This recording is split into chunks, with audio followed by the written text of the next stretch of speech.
Hi everyone, welcome back to another Wellness Wednesday. My name is Molly and I am the Wellness Supervisor here at Bertram Hills.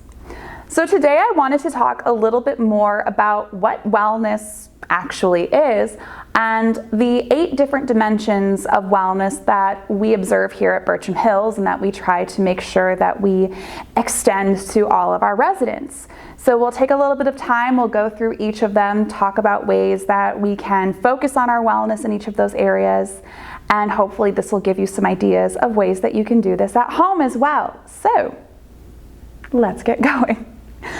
So the first one we'll start with is physical wellness. And I feel like this is one of the main things that people think of when the word wellness comes to mind. So what do we look at with our physical wellness? One of the biggest things that I've been talking a lot about in these videos is exercise, right? Making sure that we are keeping our bodies healthy, keeping our bodies strong, making sure we're able to get up and do things. So paying attention to our physical wellness can look like regularly exercising, making sure that we're eating balanced and nutritious meals, making sure that we are staying hydrated, making sure that if we have, aches and pains, that we are addressing those and taking care of them. Lots of different ways that we can focus on our physical wellness there. I'm not going to go too in depth with any of these, so that's number 1. Number 2, emotional wellness. So emotional wellness, again, talks more about our well-being, having secure and steady connections with people around us at an emotional level. So maintaining friendships, maintaining relationships, feeling like you have healthy avenues to, express your concerns, to, I hate the word, vent, but, to vent and go to for comfort. So some ways that we can look to take care of our emotional wellness. Keeping up with close friends, keeping up with our family, keeping up with those ties. And not as fun, but also important, also recognizing when certain relationships are maybe not what's best for us and knowing when to maybe take a step back, for our emotional well-being. Making sure that we are finding things that we enjoy doing. So, including, hobbies. If you enjoy being outside, if you enjoy taking walks, if you enjoy drawing, art, music, anything like that, that can bring us a fair amount of emotional wellness there. Talking to a therapist or a counselor, making sure again that we're able to healthily process all of our emotional needs. So it's a lot of range covered in that realm of wellness, but it's one of those really important ones. So we've got physical, emotional. Let's go into vocational. So vocational means finding satisfaction in your work. And we can do this whether we currently have a job or whether we're retired, right? So, satisfaction at work, making sure that you have healthy relationships with your coworkers, making sure that we are doing something that brings us a level of fulfillment, whether it's because it's a personal interest or, it's something that's in the family and we really like that we're able to, do that with our family, or it is, recognizing that, while this isn't what I want to do forever, I have a goal for what I'd like to be able to do eventually, right? Things of that nature. If you're retired, it could look like volunteering. If you were really involved in, things like, National Guard or, Boy Scouts, things like that, finding ways to volunteer your time when you're no longer in the workforce. So that is a really good way, again, to really satisfy that need of wellness in ourselves. So we've got physical, emotional, vocational. Let's talk about spiritual. So spiritual wellness can mean a lot of different things depending on who you ask. For some people, their spiritual wellness is very rooted in religion. So if you belong to a certain denomination or faith, going to, services at those churches, regularly engaging in, prayer. If you're not super religious, maybe that looks a little bit more spiritual to you. Maybe that's just, spending time out in nature, taking time to meditate, going and, participating in things like yoga, just really, finding ways to kind of center yourself. It it doesn't look the same to everybody, because not everybody, like I said, is religious, and not everybody is religious to the same degree or believes the same thing.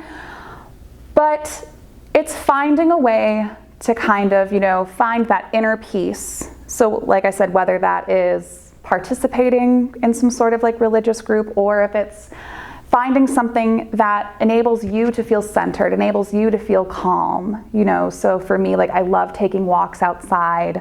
I love being able to, I like guided meditations, really helps me feel, centered, things like that. So finding different outlets and avenues that help us feel fulfilled in that spiritual part of our wellness. So we've got physical, emotional, vocational, spiritual. I'm repeating these so I don't forget. So let's go over intellectual next. So intellectual wellness really looks at making sure that we are stimulating our mind and exploring that avenue of, you're never too, you can teach an old dog new tricks. I know that's not how the saying goes, but so for example, if you are interested in a specific topic, whether it's, trains or a certain genre of art, or if it's film or woodworking, things like that, learning about that, taking time to educate yourself on that topic of interest and really growing and expanding your knowledge base.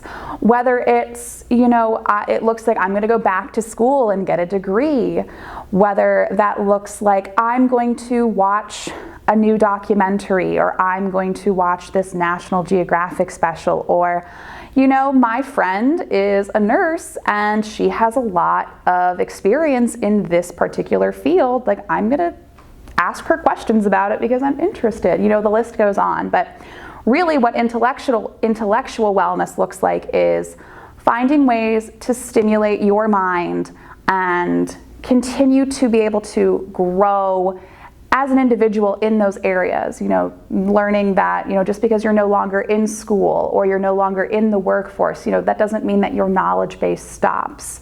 You still have all these opportunities to grow as an intellectual there, making sure that we're not bored, right? Engaging in crossword puzzles, word searches, Sudoku, things like that. So physical, emotional, vocational, spiritual, intellectual. Let's go into environmental wellness. So environmental wellness does not just pertain to outside. Environmental wellness really is truly encompassing the environment that you live in. So a good example of this, I know for many people, when they are depressed, when they are upset, when they are down, oftentimes their house reflects that, right? I know growing up it was always, don't go into my depression den, which is what we called my room when I was really stressed out and it got really messy, right?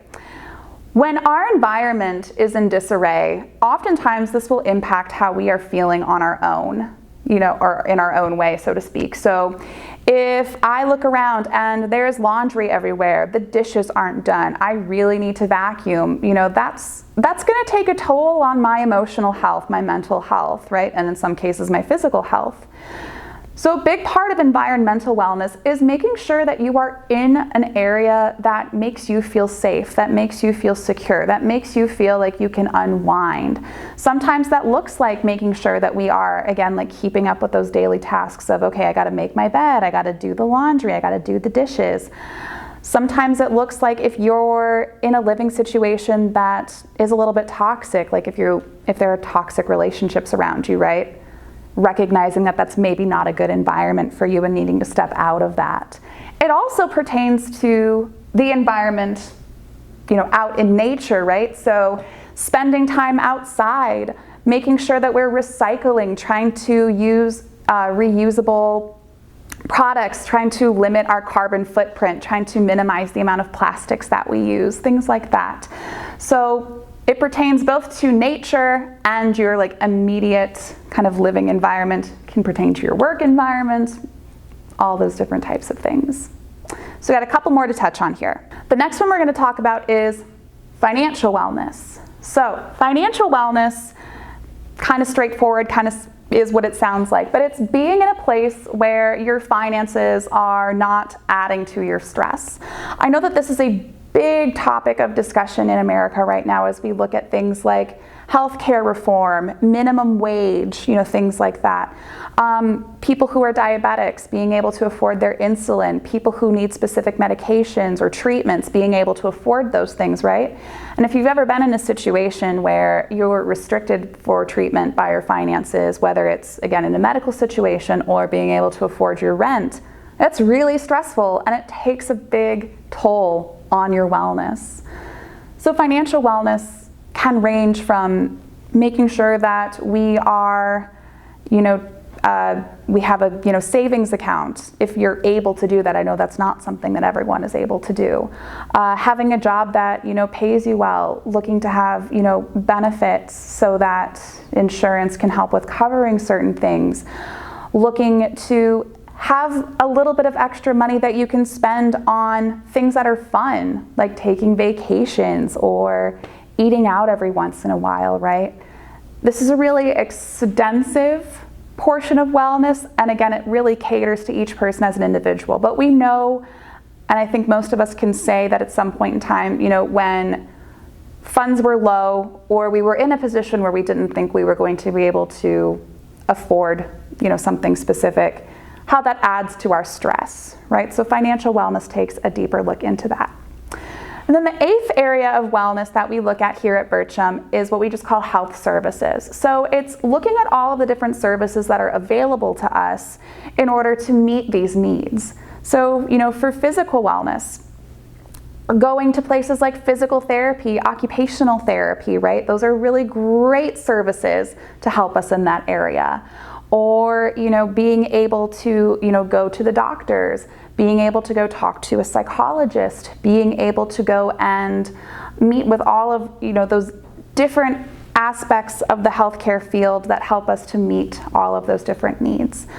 Those are things we really try to make sure we have available to our residents and help them be able to set up those appointments and meet those needs so that, again, they have that holistic wellness. So I know I just threw a lot at you, but let's go over those 8 all in a row once again. So we've got physical, emotional, vocational, spiritual, intellectual, environmental, financial, and then health services as we talk about it here. So take a little bit of time and take a closer look at the ways that you are attending to your wellness needs in all of these different areas. It's important for us to check in with all of these different areas so that we can really holistically approach our wellness and our happiness. And before I sign off, I want to quickly say that sadly, this will be my last Wellness Wednesday video here. I am going to be taking a step back, unfortunately, from Bircham as I pursue grad school. So new area of wellness for me. I'm going to be going and getting my doctorate in physical therapy. So something I've been working towards for a while, something that Bircham has really helped me strive to do. And I'm really excited for this next chapter, but I am going to miss my Bircham family immensely. So thank you for sharing your Wellness Wednesdays with me over the past year or so. It's been a really, really amazing part of my journey. I'm really hoping that whoever steps in next can continue this, continue giving you all these different ideas and insights. But until then, signing off for the last time here. I hope you have a wonderful Wellness Wednesday, and we'll see you again later. Thank you. Physical, emotional, vocational, spiritual. What did I just talk about? Intellectual. Thank you. I've got my camera. You want to repeat those? Yes, I will.